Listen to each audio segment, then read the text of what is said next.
We give thanks to Almighty God for a great deliverance.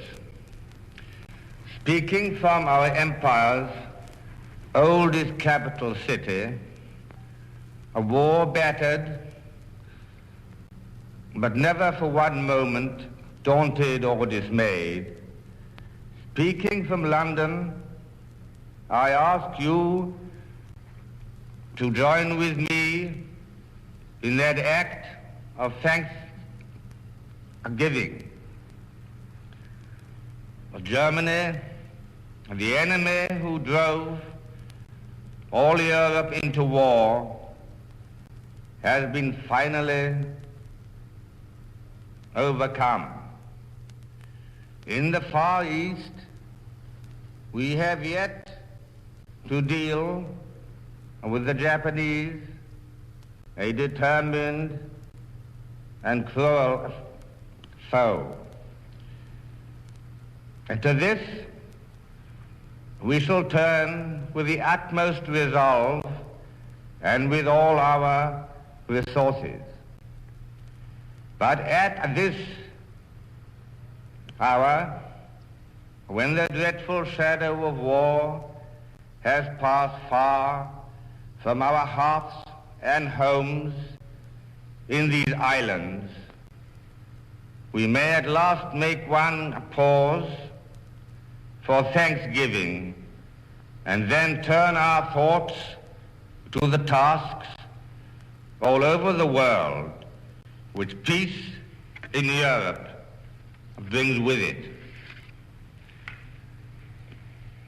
And let us remember those who will not come back, their constancy and courage in battle, their sacrifice and endurance in the face of a merciless enemy. Let us remember the men in all the services and the women in all the services who have laid down their lives.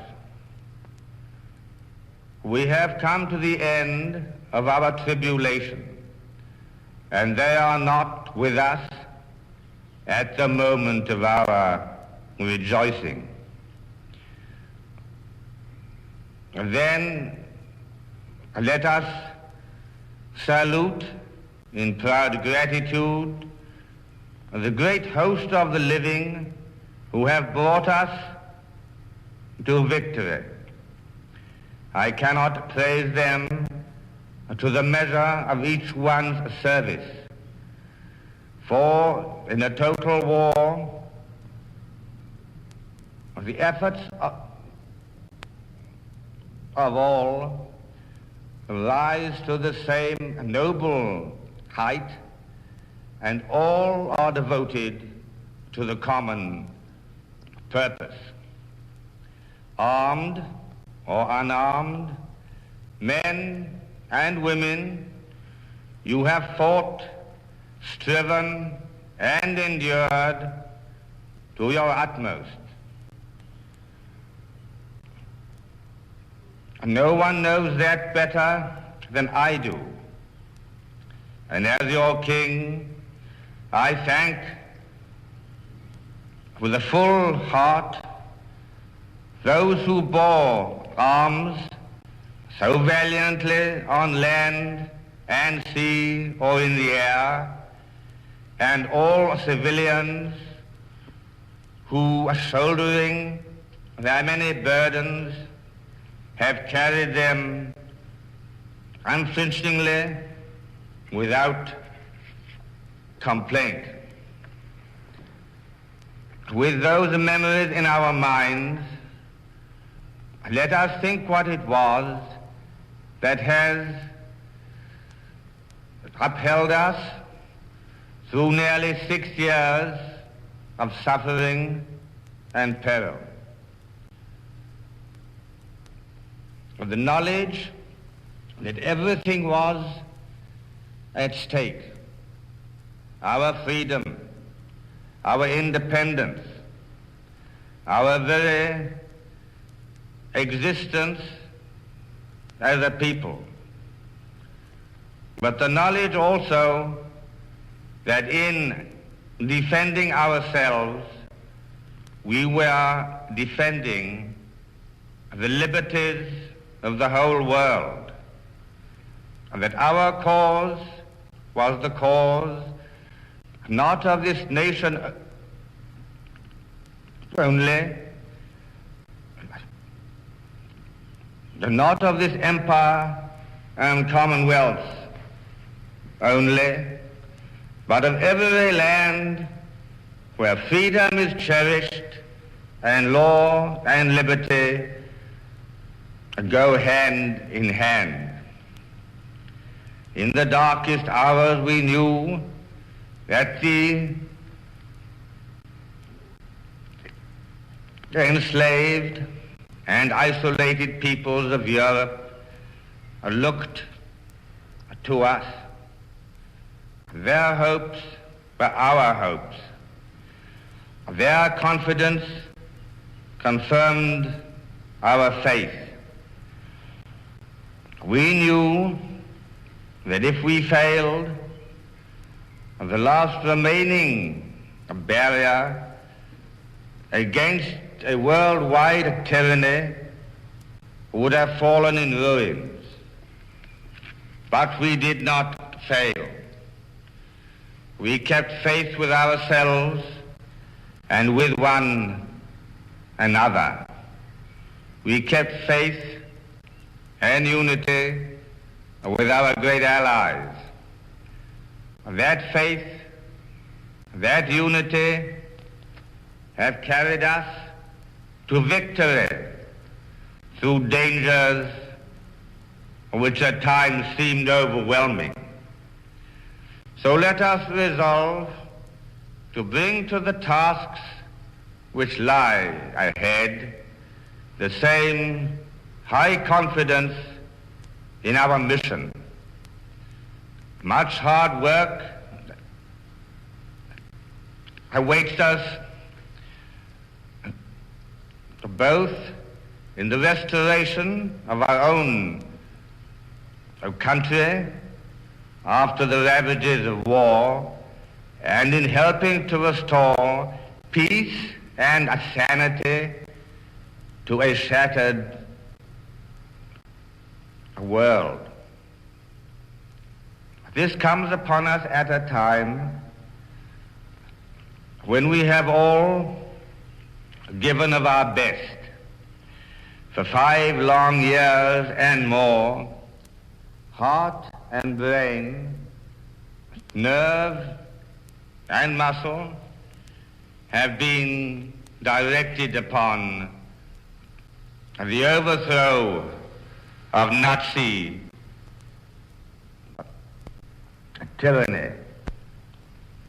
Now we turn, fortified by success, to deal with our last remaining foe. The Queen and I know the ordeals which you have endured throughout the Commonwealth and Empire. We are proud to have shared some of these ordeals with you, and we know also that together we shall all face the future with stern resolve and prove that our reserves of willpower and vitality are inexhaustible. There is great comfort in the thought that the years of darkness and danger in which the children of our country have grown up are over. And please God, forever.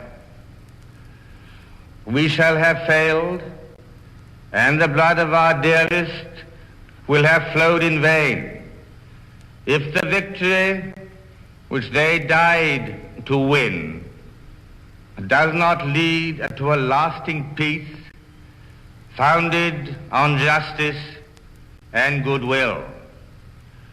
To that, then, let us turn our thoughts on this day of just